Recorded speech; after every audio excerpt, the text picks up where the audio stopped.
ESPN Radio. This is the Thundering Herd Podcast.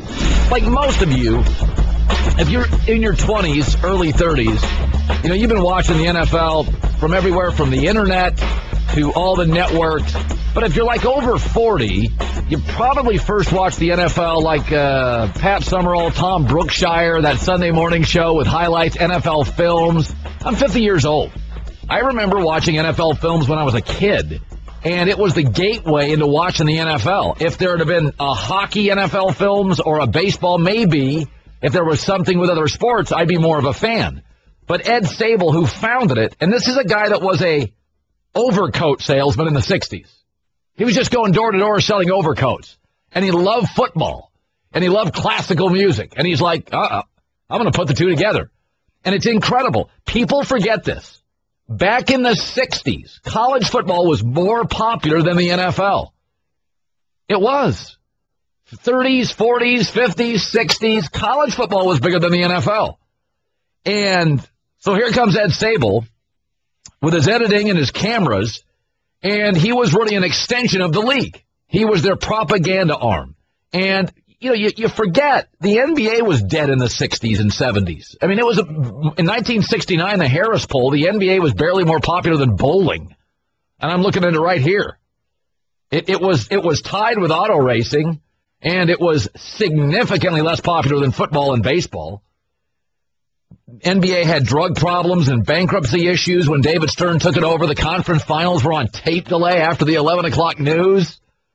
You know, people look at the NFL now and they think, oh, the NFL, it's unbelievably powerful. It wasn't as big as college football in the 60s. It wasn't as big as college football. And the one thing the NFL's done, and I think Ed Sabol is really the reason for this, one man. Ed Sabol, the strength of the NFL is their owners are incredibly nimble, willing to evolve with rules or technology. Every year, the NFL, even midseason, let's tweak it. They see themselves as a television show. And that's what they've become. The number one television show on 4 networks in America. Actually, if you count the NFL network, there's 5 networks. So, and Ed Sabol's part of that. The NFL owners watched what this guy, this overcoat salesman, did for the league. And they've never forgotten that television and music and the power of the two together, we're addicted to football.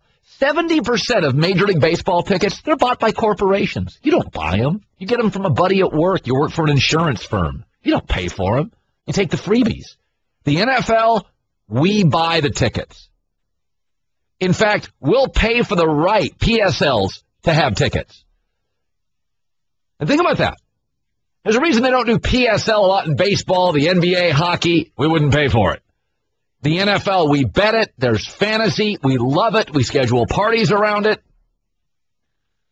Baseball's to radio what football is to television. And Ed Sabol is the reason. There is, you know, as a kid growing up, there were so many different NFL films I liked. I generally liked the goofy ones. You know, the 1976 Tampa Bay Buccaneers. The more pathetic, the better. But my favorite ever, I was on the West Coast, and the Oakland Raiders are the Patriots today. The Raiders back then were the Patriots today. They were the league's villain. They pushed the envelope. They had an owner that was the most well-known. He was incredibly public. They had a very efficient quarterback who always seemed to have a good offensive line. The Raiders were the Patriots today. They were always a little bit in trouble by the league. Nobody else liked them. And as a kid growing up in Seattle, you had Elway with the Broncos. You had Dan Fouts down with the Chargers. I was a Seahawk guy because we had Steve Largent, Jim Zorn. And there were the Raiders. And they had all these kooky, crazy players. And they had stick 'em all over. And they were like outrageous. They were the Patriots. But my favorite NFL films moment or piece of kind of property is the song Autumn Wind. Next to Hotel California, that's the greatest song in American history. Maybe Stairway to Heaven second. I'm sorry, that's unbelievable. But I don't think a lot of people realize that if you go look at how popular the NFL is that, baseball doesn't work with young kids, sometimes in the city. Basketball doesn't work rurally. Hockey doesn't really work below the Mason-Dixon line. College basketball doesn't really work in NBA cities. NFL works everywhere. And the reason it works everywhere, there's a million, theories on why. It's so great on television. It fits right into the screen. And they've added all this technology, and they've added the first down marker. You watch a football game today, it doesn't even look. Sometimes I'll go watch old NFL or bowl games in the 60s. It doesn't even look like the same sort of broadcast. NBA does. Baseball does. Hockey does. And I'll tell you what's funny about football. Because the owners have been so willing to be nimble, the fans have become nimble. Is that baseball fans are very reluctant to change. But football fans aren't. They don't fight it as much. They don't eat their young. Like the commissioner says, let's tweak. And then the owners are like, okay, let's tweak. And the fans are like, yeah, I like this tweak. I think it's they're not beholden to history for the sake of being beholden to history. There is no Babe Ruth. You never sit down. You can't talk about baseball without bringing out Mickey Mantle and Babe Ruth. You never talk football and go, anyway, I was talking to a buddy about Red Grange. That just never happens. But if you start talking baseball, I'll get calls. If you do an hour baseball, you'll get a Mickey Mantle call. And the football is forward, windshield, not rear view mirror. And I think Ed Sabol is amazing. Want more of the Herd? The Thundering Herd Podcast. Played college basketball, coached it too. He's a broadcaster now, works for ESPN, and when he goes into towns, he needs security because he has outspoken opinions. And I was talking to the guys today, and I said, get Dakich on because he and Jay Billis love this sport, but both have been critical of what's happening. And I don't watch college basketball. I've got a theory on it. If you really care about winning your office pool, which I do for my ego, be careful about watching it in October, November, December, January, because these teams are young. You watch Kansas in the first month, Kansas looks like a different basketball team. Be very careful. So I start watching in February, and I'm now starting to watch college basketball, and I'm telling you, Duke can score. I mean, they've got an unbelievable kid in Okafor who is offensively, for his age, through the roof. But something's happened to the sport, and I don't know exactly what it is. And Dan's joining us now. Who's to blame for the scoring drought, Dan? Whose fault is it? Coaches. And I'll give you an example, Colin. A couple of years ago, 4 or 5 years ago, Wisconsin, they're boring, they can't score. Well, guess what happened? The coach, Bo Ryan, changed his offensive strategy. He spread it out. He got guys that could shoot. He moved the ball around. Next thing you know, they're the most efficient offense. They score in the 90s. They score in the 80s. That tells me if coaches would say, hey, quit micromanaging the game, quit standing around, high ball screen, 32 seconds taken off the clock, we would have a much, much better game. I blame coaches, Colin. I do. There's no innovative basketball. There's nothing. Let me, if you don't mind, think about this. Dean Smith just passed away, and there are so many reasons that Dean Smith was a great human being and everything else. I'm going to say from a strictly basketball standpoint, the man innovated. He brought a key game offensive basketball. He pushed the ball. Always had a point guard that can get the ball from point A to point B in 2 seconds. He invented run and jump, 4 corners. Tell me one guy in college basketball right now as a coach that innovates. There isn't anybody. Everybody runs the same offense, high ball screen, late clock. It drives me nuts. Dan, I remember hearing this years ago from, I don't even know who told me. It could have been a coach or an agent. He said, listen, one of the big reasons basketball stars don't want to go play college basketball is because it's a coach's game, where the NBA is a player's game. I mean, if you were a star today, your kid's a college basketball player, but if you were a star today and you love college basketball, would you want to play it? Yeah, I'm going to tell you why. And here's why. What if you look at Michael Jordan, and people say, well, Dean Smith, held him under 20, and it's a cute joke and all that stuff. But what Dean Smith did was teach the guy how to play. Imagine if a guy, this is how I look at it, imagine if a guy like Tracy McGrady, with all his ability, had played for Dean Smith or Bob Knight for 3 or 4 years, 2 years, 3 years, whatever. That's how I look at it. I understand exactly what you're saying, and I argue with people all the time that say, well, you don't get taught in the NBA. Well, that's not true. NBA teams have individual instruction guys that are with them 24/7 if you want them to be with them 24/7. College basketball, we have a 20-hour rule. If you're in there on a day off, this actually happened. Day off when I was coaching at Indiana in 08. Kid in there, we're talking academics. We walk out on the court. He's shooting free throws. We're talking straight academics. I'm rebounding for him. A guidance or a compliance director walks by. I get written up. I got to miss a day. I didn't have to miss a day of practice, but that was what was going to happen. I get written up. I'm like, pro basketball, you can work on your game. I would let my kid play if he was a superstar because of the instruction, the discipline, but it's not going to make him that much better a player. Let's put it that way. Jay Billis brings up an interesting point. He said, what billion-dollar business operates without a CEO? He's like, so if I ask you, Dan, who runs college basketball? Who changes rules? Who is it? Well, like a lot of things, with the NCAA, it's a committee of its members, and those are the people that decide which rules, whether it's going to be. Well, I'll give you an example of what Jay's saying. The NIT, which is owned by the NCAA, is going to 3 or 4 different rule changes. So they run their tournament. The NCAA committee runs their tournament. College basketball is run by its members, and it's not somebody that is specific to college basketball, and that's unfortunate. College basketball needs a commissioner. College basketball needs somebody that is going to be the face, the head, to promote whatever you want to do with that position. They don't have it right now. They need one. Yeah, Dan Dakich joining us, college basketball analyst, ESPN.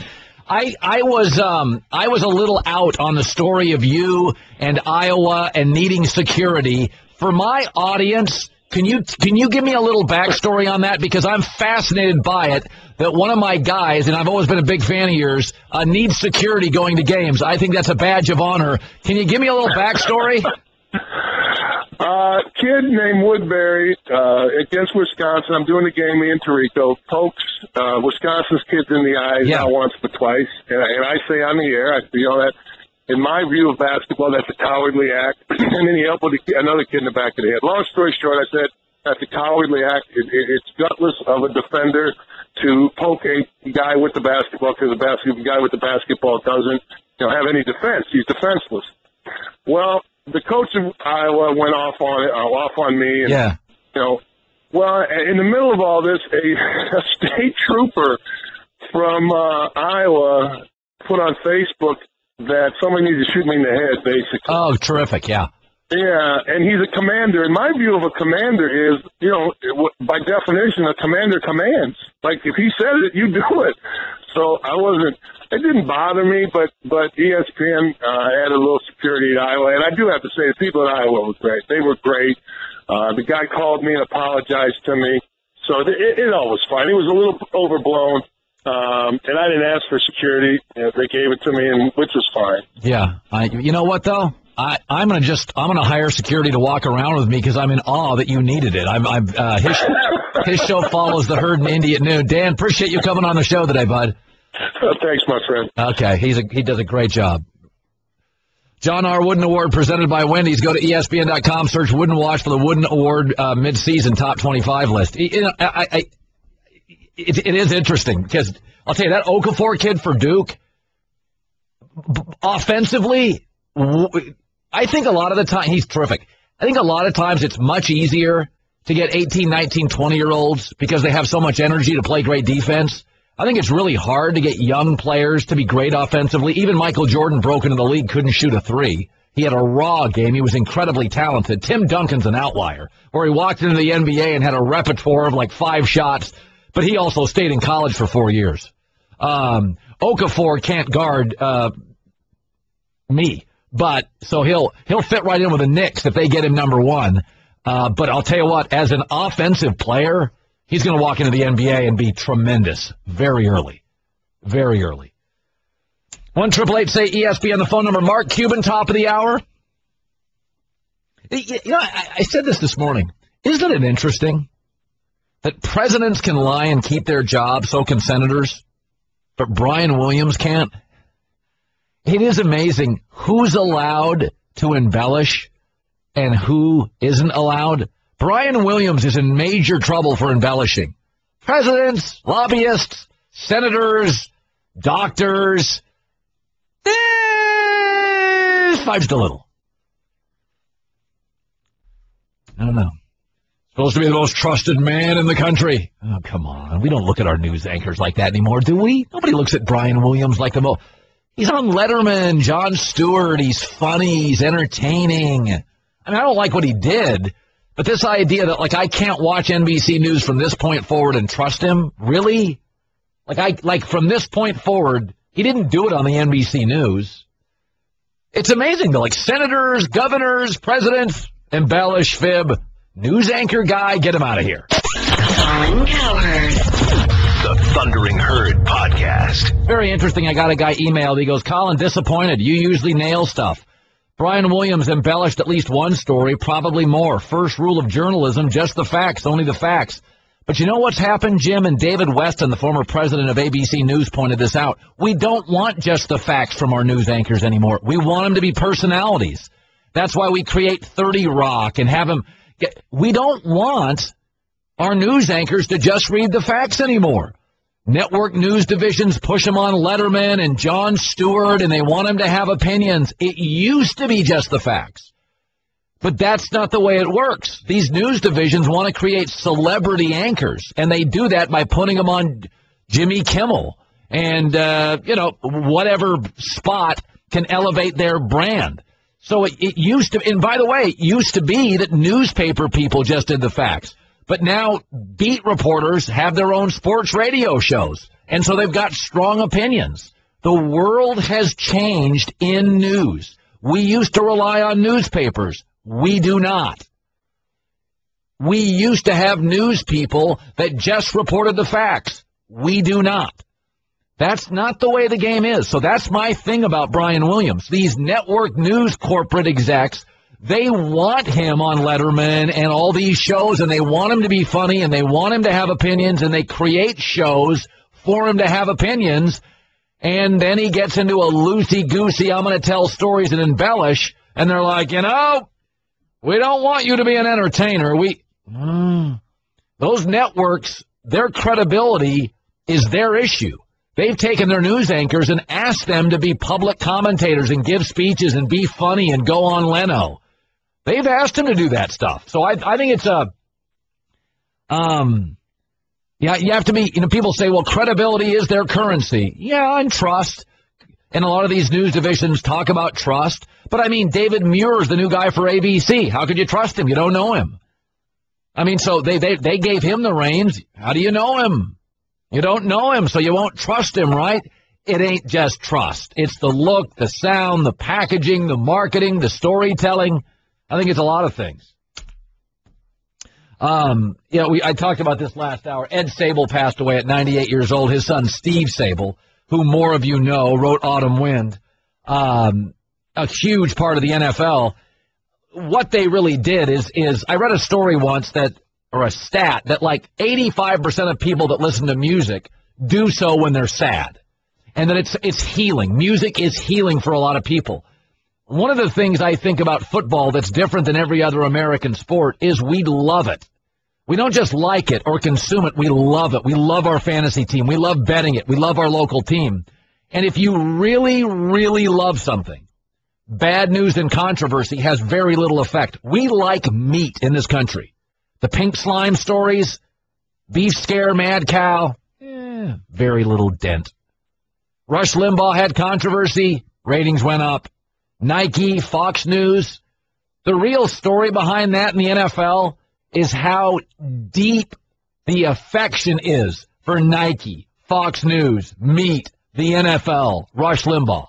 Because once you create it, you can't dent it. I always said this about Michael Jordan and LeBron. The difference is you love Michael Jordan. You watch LeBron. If I said gambling controversy, it's not LeBron, it's Michael. If I said infidelity stories, it's not LeBron, it's Michael. If I say punched a teammate, it's not LeBron, it's Michael. So why is Michael beloved? Infidelity, gambling, punching a teammate, petty, and LeBron not. Because Nike made MJ so popular, it created a force field around MJ that you can't penetrate. Michael is so popular that it doesn't matter the stories you hear about him off the court. Mark Cuban, the Mavs owner in Dallas, joining us in the Herd on ESPN Radio. Of the many things I want to ask you this morning, Mark, James Dolan, Knicks owner, responds to a fan on email, and nobody likes it. But I said yesterday, Mark, we have empowered the fan, and that's awesome. We have empowered the casual fan, but he's never held accountable.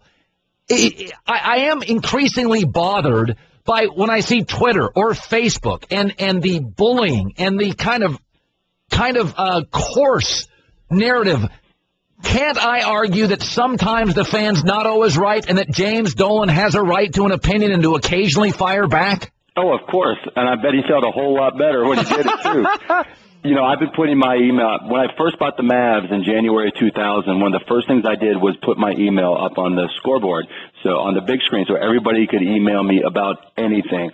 And I have gotten some of the most ridiculous emails, and I've probably written 1,000 emails that were 1,000 times worse than anything that Jimmy Dolan wrote.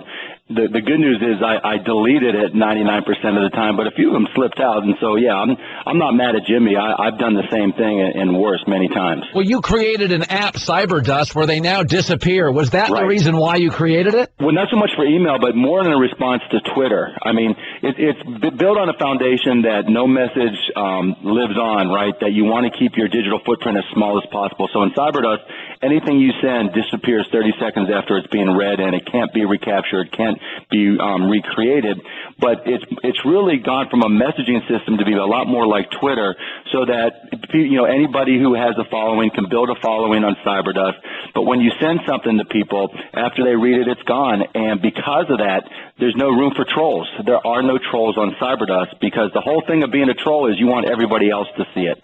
You know, the troll doesn't care if I see it, if Colin Cowherd sees it, if Jimmy Dolan sees it. The troll wants all his buddies to see it. And on Cyberdust, I've got 300-some thousand followers now for one of my accounts, and we're growing. We're past 2 million users, and there's still no trolls because there's no value to trolling. Yeah, that's great. Cyberdust, Mavs owner Mark Cuban. One of the things I said earlier, and I feel bad for the new commissioner of baseball, Rob Manfred, because baseball is not as nimble as NBA owners and NFL owners, where I think... That's because they wouldn't let me in. What's funny, and I said this, is you were a great potential owner, but you were somebody that can make a commissioner uncomfortable. And David Stern used to always say, hey, Mark Cuban's not the bad guy. Mark Cuban makes us think. I love Adam Silver because I think he's a progressive, smart guy. But when he comes out and says gambling's the future, how do most owners like you look at that? Oh, I loved it. Are you kidding me? I've been saying the same thing for 15 years. Look, any owner in professional sports that says they're against gambling is a hypocrite. Period. End of story. Right? Because we enable it with all the information we provide, and we almost have to provide all that information because we know it's being used for gamblers, and you don't want to give any one group of gamblers an advantage.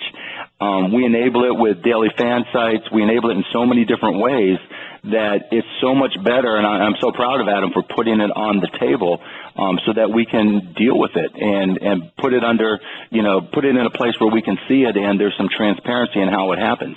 Mark, I've never, it's really interesting to me between the Celtics and the Knicks and the Sixers. If you look at free agent acquisitions, NBA players don't really want to play in the Northeast as much as everybody leads them to believe, and that the state of Texas and Florida, lower tax rates, maybe the weather, is that, I look at the current NBA right now, and I'm fascinated how popular it is, despite the fact the Lakers are in the tank, the Celtics, the Knicks, Philadelphia. To me, I think it's remarkable the NBA is as popular as it is, being led by small markets. Am I off on that? Yeah, you're off because that would have been a great response probably 7 years ago before social media really hit. What's really changed dramatically is that the players have become strong brands. And they don't need a specific location to, have Cyberdust followers, to plug myself again, or Twitter followers, or Instagram followers. What's really excelled within the NBA, particularly from the players, is that they've really become strong brands. Social media has helped the NBA in ways we can't even really define because it's really made the players really take responsibility for themselves as businesses, their financial futures, And because they can build those brands and build awareness of themselves, unlike any other athlete in any other sport, I think they've come to realize it doesn't matter whether you're based in Dallas, L.A., New York, or Minnesota for that matter. Fans will find you. They can find you online. They'll find you on social media. They'll find you on TV, and they can connect to you, and that's what's changed dramatically. So size of market isn't key any longer. It's really how the player himself wants to interact with his fans, and if they want to take it to the next level, it doesn't matter where they're based. What's the weakness of the league right now? Is there something that scares you? Officiating. You know, you've been on that one for a while. Yeah, and I've failed miserably.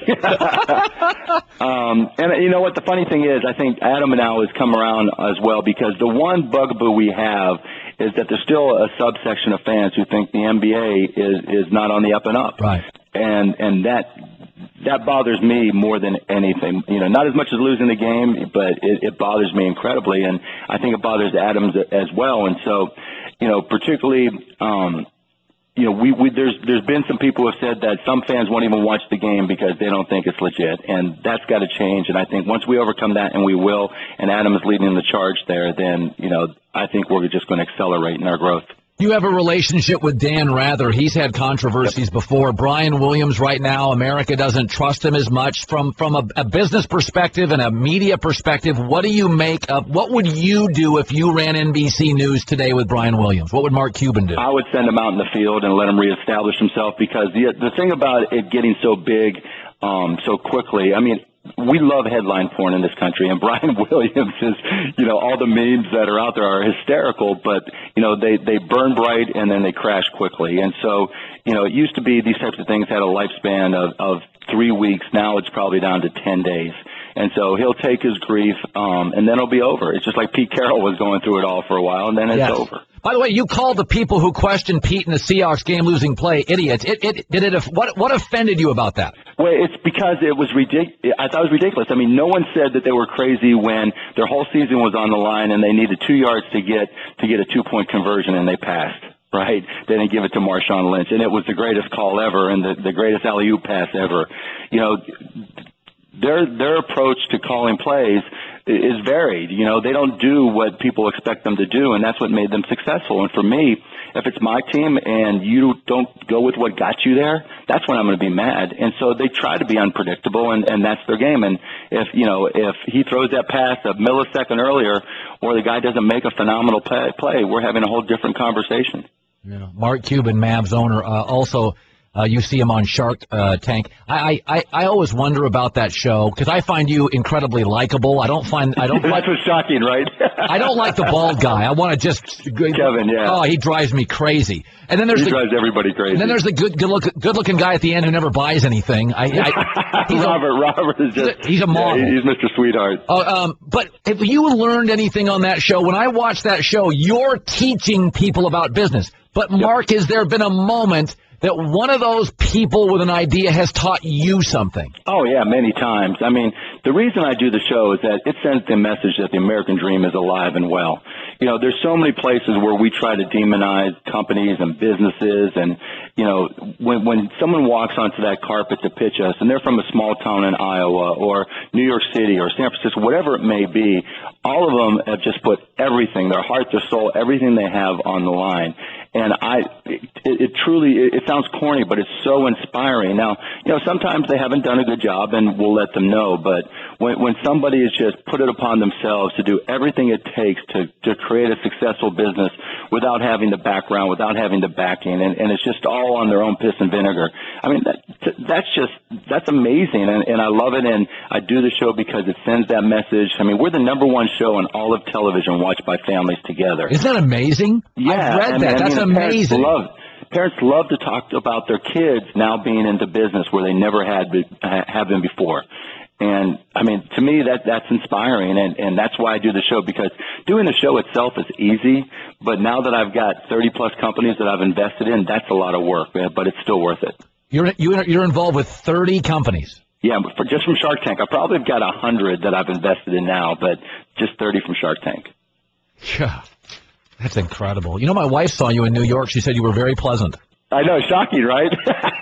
She's like, listen to you, Colin. Well, I'm surprised you're nice on TV. My wife saw you, and you're pleasant. No, she said he's a big personality, and I'm like, Mark's very nice. He's very engaging with the public, honey. My wife, she just like, it was a big day for her, because we watched on TV the night before, and then she saw you and blah, blah, blah. Yeah, and it's funny because I was with Laura Grenier, too, so it was a nice moment. I remember. Mark Cuban, thanks, man.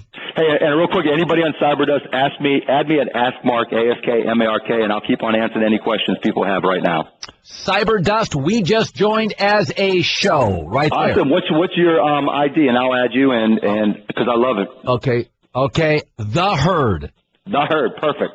So I'll blast out to everybody to follow The Herd. If you have any questions, add me at AskMark, AskMark. And, hey, one of the things you'll love about Cyberdust, Colin, is that people really engage. It's not like Twitter where maybe you saw it or not. It comes in your timeline on Cyberdust. You click. You'll get 80% of your people clicking through. It'll be amazing. The Herd. Thanks, Mark. Thanks, Colin, as always. Appreciate it, buddy.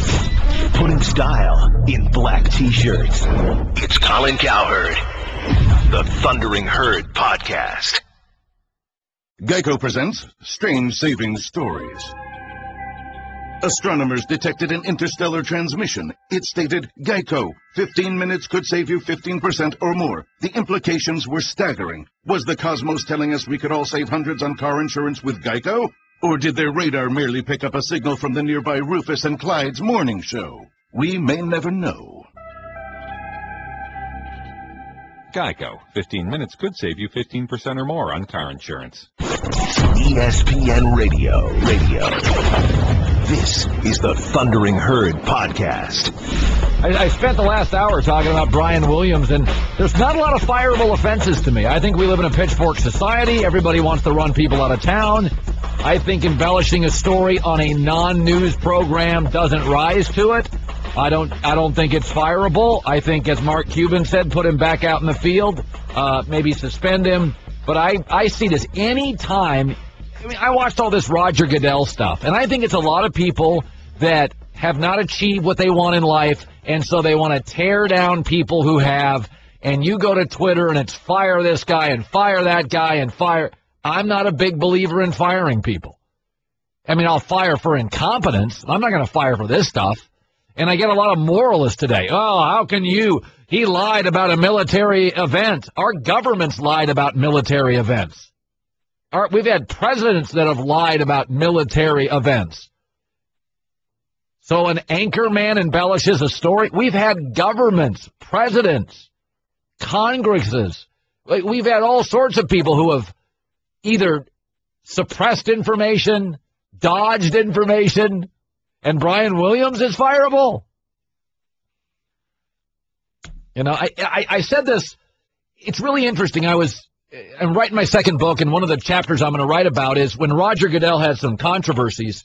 It was amazing to listen to the American media call for his head, and especially when they said it was hubris. And I always thought, hubris, really? Let me tell you something. 25 years ago, Sports Illustrated was a big dog in sports. They no longer are. Why? Hubris. They didn't take the internet seriously, and they still don't. And if you look at CBS and NBC Sports just getting into these cable businesses, now competing with us, you know why they didn't for 25 years? Arrogance and hubris. They mocked cable. So when I see the media talk about hubris and arrogance, I'm always like, the NFL is a really, really difficult business to run. It is out there, it's public, it's on 5 television networks, and everybody's holding them to an unrealistic standard. And they're not only number one, but because they're number one, there's a lot of animosity among the NBA, baseball, hockey, other leagues. So you know if they find out information in the NHL office or the baseball office, they would love to leak it to the media. Because sports is hyper-competitive and consumable, and it's worth billions and hundreds of billions of dollars. So, you know, ESPN's very visible. Nike, the NFL, these massive sports companies, they're getting covered by media. There's going to be all sorts of bad days and bad weeks. It was amazing how many people called for Roger Goodell's head. It's a company. We're all watching it. It's getting covered. Is your accounting firm being covered every day? Is your auto shop being covered every day? Is your hardware store being covered by 7,000 American media members every day? If you're expecting perfection, you're out of your mind. Tim Legler joining me on the Subway Fresh Take Hotline. Make every morning the best morning ever. Freshly made breakfast sandwiches. All right, so Greg Popovich wins his 1,000th game. But, here's the funny thing. A college coach has to scout and recruit his players. Popovich lands Tim Duncan, falls into his lap, and now all of a sudden he's one of the best coaches in the last 20 years. Tim Duncan, I could argue, after LeBron's the best player in this league in the last 15 years, is Popovich an incredible coach? How much credit, Tim, does he deserve? Well, obviously, the talent is certainly helps at the NBA level. But when you look at the way that his teams have played, how unselfishly his teams have played over the years, to me, that's a true indication of coaching. When you can get guys to buy into a style of play and a system of play, the part of it is the character of the individual player. Tim Duncan's an unselfish guy. He's a guy that, he stuck around for 4 years in college for a reason. He has a certain element to his personality that makes you be able to coach him a little bit easier.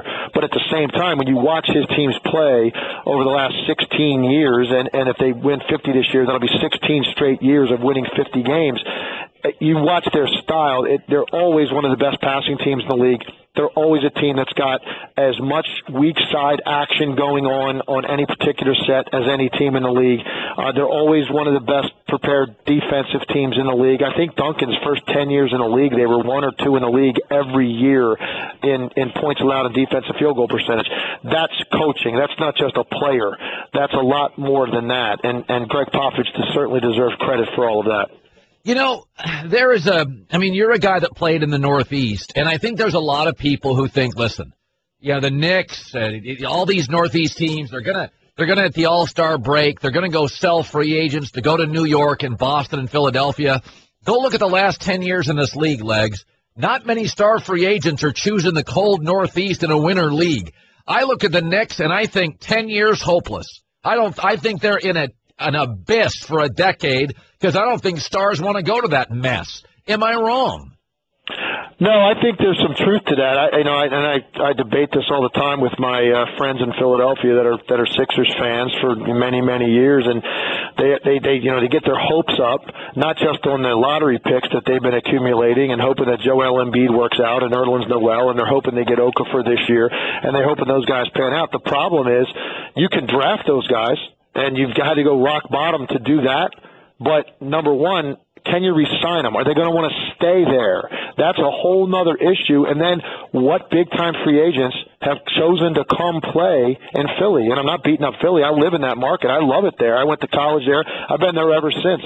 But the truth of the matter is, when you look at the history of the franchise, how many big-time free agents that hit the market do you even hear Philadelphia discussed? Right. And I think New York's on a different level with that, because of the stage. But even in New York, it really hasn't happened in recent memory. They did it in Boston, and they were able to pull some things off in Boston and win a championship, but they could go now a really long time without it happening, and the same in Brooklyn. So those 4 teams in the Northeast corridor, I have to agree with you. And I don't know necessarily it's all because of the cold weather and the climate. I think it has more to do with right now there are more attractive situations that when you add the whole package up, including climate and geography and all those other things, and the market, there are some other cities that are going to pop up ahead of those teams on those lists. Cavs are back. Mostly LeBron's playing well. I still think it's an odd team. Yesterday, Brian Windhorst told me that Love and Kyrie Irving are sort of loners. It's not the Miami Heat hang. Everybody likes each other. But I still look at the Cavs, and I look at the East, and I think only Chicago can go toe-to-toe. I don't buy the Hawks like everybody else. What do you make of Cleveland? Do you think they're now, this point forward, that's the team that wins the East? No, I'm not there yet at all. I think the one thing they're showing you is when they're willing to play together and understand how to make 3 really good offensive players work on a given night, they can be unstoppable offensively at times. I still think they're ISO heavy, and ISO heavy teams aren't winning in this league. And I think that they do a little bit too much of that, and they rely on on LeBron and Kyrie being spectacular, winning their matchups when they're winning games. Too much of that. But offensively, they can be unstoppable, particularly when you look at the games in which the three of them have played together and they've gotten Kevin Love 15 shots or more. They're 10-2 in those games, and he's averaging 21 and 10. And LeBron and Kyrie are both averaging over 20. Well, if you have that formula, it could be that they're just too good offensively for everybody else in the East, and maybe they get to the finals. But I still don't see that as a sure bet. I still think Chicago is the team that ultimately has the most that they haven't shown us. Tim Legler, NBA analyst. Good talking to you, bud. Always good, Colin. Take care. By the way, I think a lot of this with Brian Williams, sports fans are overwhelmingly conservative-leaning. I mean, a huge part of my audience watches Fox News. And let's be honest, Fox News has been after NBC for years, calling them, left-leaning.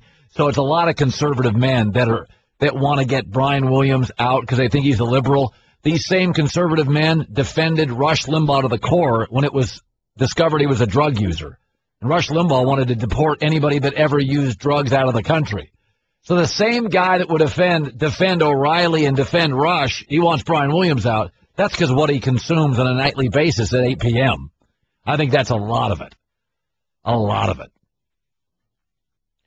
So Ed Sabol died, late 90s, creator of NFL films, creator of the greatest song in sports history, and the reason the NFL, more than any league, completely understands that they're a TV show. That's around the corner. Time's running out. If you haven't ordered Valentine roses, you may want to step on it. 1-800-Flowers.com is a special offer. 18 red and pink roses, $29.99. Add $10, get a full 2 dozen multicolored roses plus a vase. The offer, available only until tomorrow. 1-800-Flowers.com. Click on the radio mic, upper right side, Colin. Or call 1-800-Flowers and mention my first name, The Herd. You're in the Herd. The Thundering Herd podcast. It's interesting. Mark Cuban was on earlier today. And we were talking about, a lot of the NBA stars go to the All-Star weekend, and they talk to other stars and try to get them to sort of go to their team. And what you're really seeing now is that free agents, they don't really care about your market size. I think the Lakers have a little pull because the weather's so good, and it is a star-driven town. But Mark Cuban was saying that the social media and the star brand building, it doesn't really matter how big your city is anymore if you're an NBA star. The new commissioner of baseball, Rob Manfred, because baseball is not as nimble as NBA owners and wrong stuff. And what he basically said is, with all the social media and with the ability for you to brand yourself, it doesn't really matter. You can make as much money in San Francisco as you can in Dallas and Chicago and New York, and it no longer matters. The other thing he talked about is that James Dolan of the New York Knicks went out yesterday and fired a shot at a fan who fired shots at him. And, Cuban went on to say, I've done it many times myself. And I think my biggest problem, what I'm seeing right now, is the elevation of fans and the empowerment of fans, and they never want to be held accountable. And I'm just kind of done with it.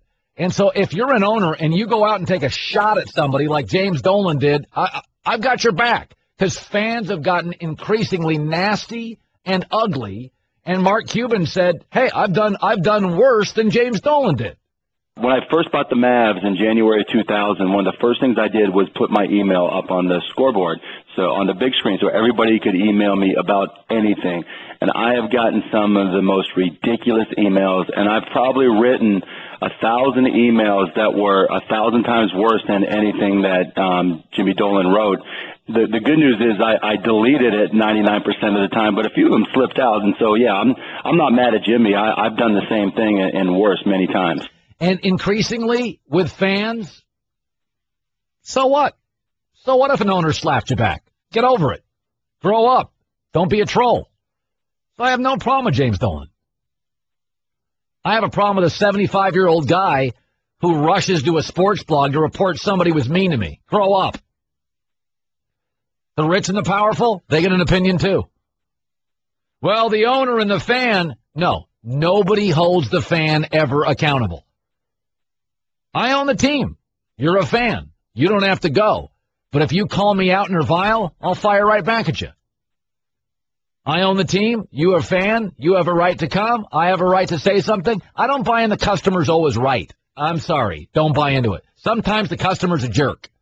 Sometimes a restaurant owner has to kick up somebody out of a restaurant. Sometimes a customer's a jerk. Sorry, but anybody that owns a restaurant, am I wrong?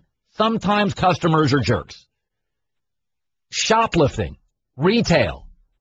Anybody manage a retail outlet? Customers come in and rob you. Sometimes employees are jerks. They rob the bar. So the customer's always right. I don't buy it. I think social media has elevated fans, and sometimes their actions are despicable. 99% of my audience wants Brian Williams out. I don't think it's fireable. Mostly men are outraged by Brian Williams. So far, that's what I'm reading on my email. John, in the military, it says here, which I would imagine would be an anti-Brian Williams. Go ahead, John. Hi, Colin. It's great to talk to you. Thanks. Never called the show before, but this kind of made me want to call. I was in the military for 8 years, and to have somebody who didn't wear the uniform and want to use that platform to further their career, to profit from their stories, that's where the problem lies. That's where the integrity lies. That's where the issue lies. It has nothing to do with he's a star and he's got a personality and a persona. He's using our platform to further his career and profit from these stories where my brothers and sisters are dying doing their job, and he's telling a story that's not true. That's where the problem is. That's where the integrity is. Well, do you have a problem with a government embellishing, having tens of thousands of your brothers and sisters killed, putting us into a war, when in reality the information sold to the American public was arguably not true? Shouldn't you that would be a bigger issue to me than a news guy on Letterman. Colin, now that I'm out of the military, I can say this, is I understand and I agree where you're coming from. I would rather have information be 100% correct and then let the American people deal with what is correct and the information that we're getting so we can make an intelligent decision before we go and set ourselves up for failure. We have vets all over the country who don't get what they need because we weren't prepared to go where we went, and now we're reaping those issues and those costs that we can't afford and nobody wants to help pay for because we weren't ready for the situation we thrusted ourselves into. Well, historically, the Vietnam War, Middle Eastern wars, information is either suppressed or details are not accurate. We get into wars, tens of thousands of young men and women are killed. That, to me, is outrageous. I don't think Brian Williams on Letterman telling a story that he embellishes rises to firing. I don't see it as that. I don't like it, but it is interesting what outrages people in the military. I would be more outraged why I'm in a war that I don't necessarily think I needed to be in. That would be outrageous to me. John, you want to talk about James Dolan, Jimmy D? Go ahead. Yeah, go ahead. My name is John. Yes. First of all, you're right about Brian Williams. Second of all, nobody's arguing whether James Dolan can respond. It's whether he should respond. It's absolutely ridiculous to think that some 75-year-old disgruntled fan going to a sports blog and the owner of a premier franchise should be held to the same standards in the court of public opinion. Well, you say it's not if he can respond. He obviously can. Why would he? Well, John, you could go to a Little League game, and if your son was playing, you would be outraged and yell at an umpire, and you would do that because you're a human being. And anytime, John, people take shots at people, regardless of how much money I make, Mark Cuban's a brilliant man. He's fired 100 shots at fans. Yeah, but what's wrong with Dolan that he feels like the opinion of a 75-year-old disgruntled fan, as you called him, is hits the mark so accurately that he feels like he has to respond. Why? He must get thousands of things like this. Why does Mark Cuban admit on my show earlier that he responded to fans, often from probably unemployed guys that, why did he respond? Because we all respond. We all bleed when cut. We're all human. People say awful things. They can have no power or leverage. James Dolan is no different than you and I. His dad just gave him a cable vision company. I don't blame him for wanting to, but to say that his response is the same as is like for like with a 75-year-old fan complaining is ridiculous. It's not. He's in a different position. You like interesting. Well, what I think is interesting is that he feels compelled to respond to criticism like that. He must get thousands of critical emails, critical texts, whatever. What's wrong with him that he can't ignore it or don't read it or just John, who does that? Nobody ignores everything. That's not idealistic. John, he's a human being, and if people call you stupid and incompetent, John, whether you own a hardware store or the New York Knicks, after a while, Mark Cuban fired back. You said, what compels him to do it? I don't know, emotion? What compels anybody to yell at their wife, to yell at a Little League game? He's a human being. It doesn't matter if he's rich. Fans want to fire off with elevated exposure, and they don't like when anybody fires back. Tough luck. Don't be a creep. Want more of the herd? The Thundering Herd Podcast. He works at the NFL Network. His name is Albert Breer. And there's Dez Bryant situation in Dallas. They can't afford to give DeMarco and Dez the money. Peyton Manning's future. There's a report out today about Peyton and working out in New Orleans. Albert Breer, NFL Network. What are you hearing about Peyton's future? I think it's his intention to come back, and it's been his intention to come back for a few weeks now. And, I think this is really going to be a matter of him getting himself in a physical spot where he feels like he's good to go. And, I think over the last couple of weeks it seems this way, that he's made enough progress where he feels comfortable that he's going and saying, John Elway, I want to play in 2015. Now, he'll still have to pass that physical, and there's still some hoops to jump through. But I think it's his intention to play. What'll be interesting here is seeing how the Broncos approach the offseason and whether that changes, because they got a new coaching staff and whether they're all in the way they've been all in the last couple of years. Well, that's interesting because they've got key free agents, Demario Thomas, Julius Thomas. I mean, what does it mean now? Well, I think they try to sign Demaryius Thomas. I think they try to, and I think the ideal scenario is you tag Julius Thomas, because the number for tight end is much lower than the number for wide receiver. So you manage it that way. You're probably going to lose a couple of guys in the periphery, but those are core guys you want to hold on to, no matter who your quarterback is. And they should have plenty of cap space. I mean, there's a misperception out there that they're going to be in some sort of cap trouble. I think projections are that they'll have $30 or $35 million in cap space, so they should be able to manage adding a couple big salaries to the book. I think the question becomes then, how are you going to handle bringing outside free agents? How are you going to handle the draft? Because obviously this is very much John Elway's show now. Yeah. And you've got an aging quarterback in a franchise you're looking to build not just for 2015, but for the future. I'm looking at the top NFL free agents here, Albert Breer, NFL Network, and I got to tell you, Ndamukong Suh would interest me. Darrelle Revis would interest me. But I got to tell you, I see a lot of replaceable big-name receivers and backs.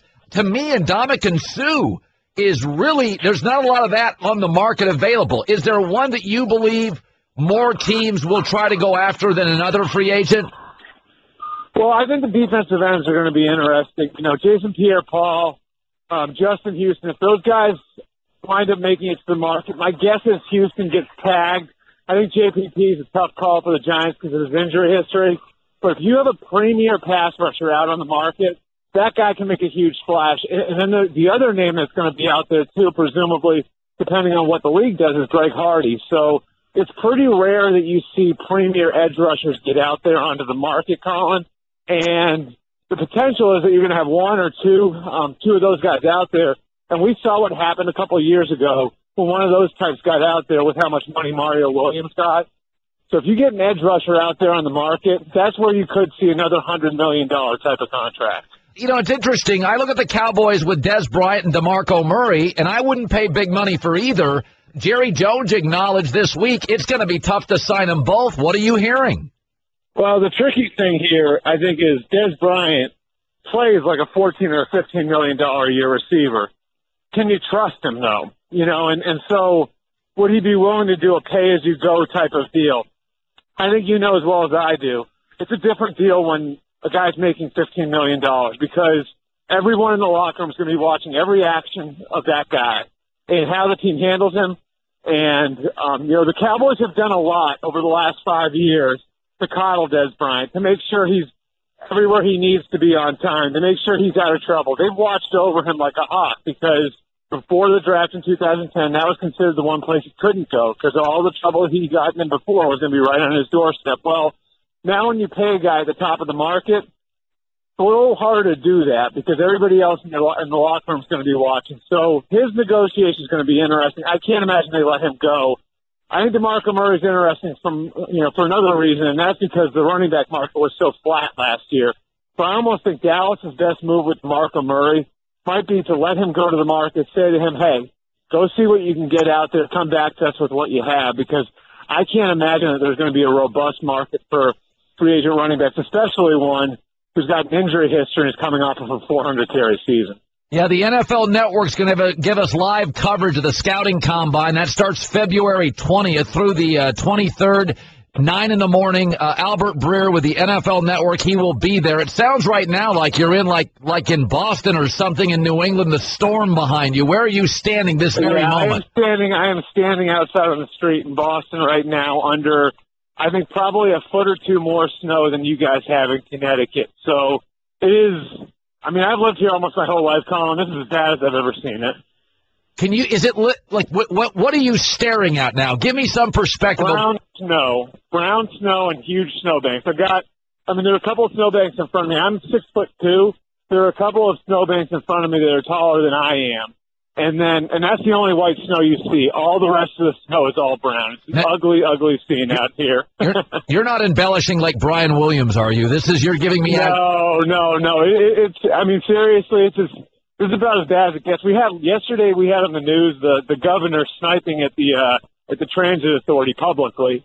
So, this is, I think everybody's pretty annoyed right here, right now. Albert, good talking to you. You got it, bud. By the way, it's a few people now are defending James Dolan. That's good to see. I think Jim Dolan has a right to defend himself. I think people don't understand. The famous people like Mark Cuban get 10,000 emails a week. You can only take so many as a human being before you want to go ballistic on them. Brian, you're in the herd. Go ahead, Brian.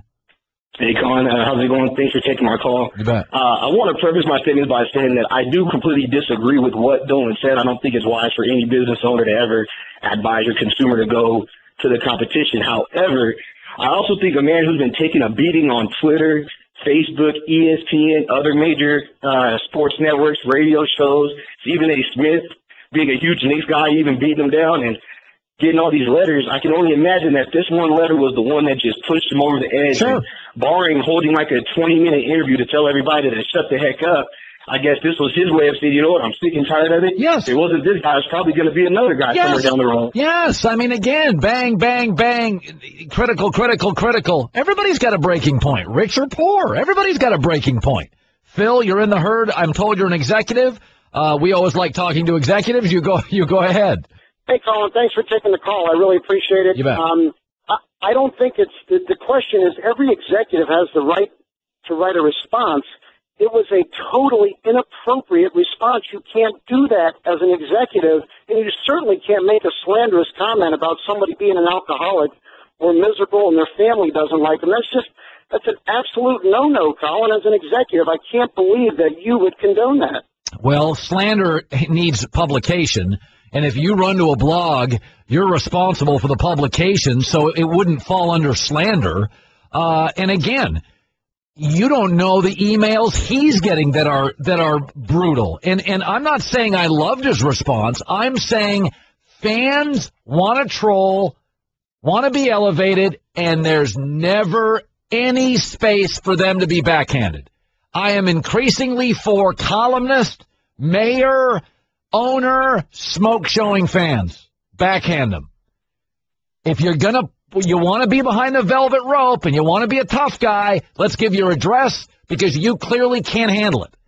So, and if you're going to run the blogs and print it, then let's print your name and your address and tell people about your life. And, again, the customer's not always right. It's amazing how many people are like, James Dolan has a standard. James Dolan and Mark Cuban admitted on their show, guy owns 100 companies. Oh, I've done that a lot. I do that all the time. Well, of course he would. If somebody tells you to go die and you hope your kids get cancer 1,000 times, yes, after a while you'll fire back. Check out The Herd with Colin Cowherd weekdays from 10 a.m. to 1 p.m. Eastern on ESPN Radio, ESPNradio.com, and on ESPNU. The Thundering Herd Podcast.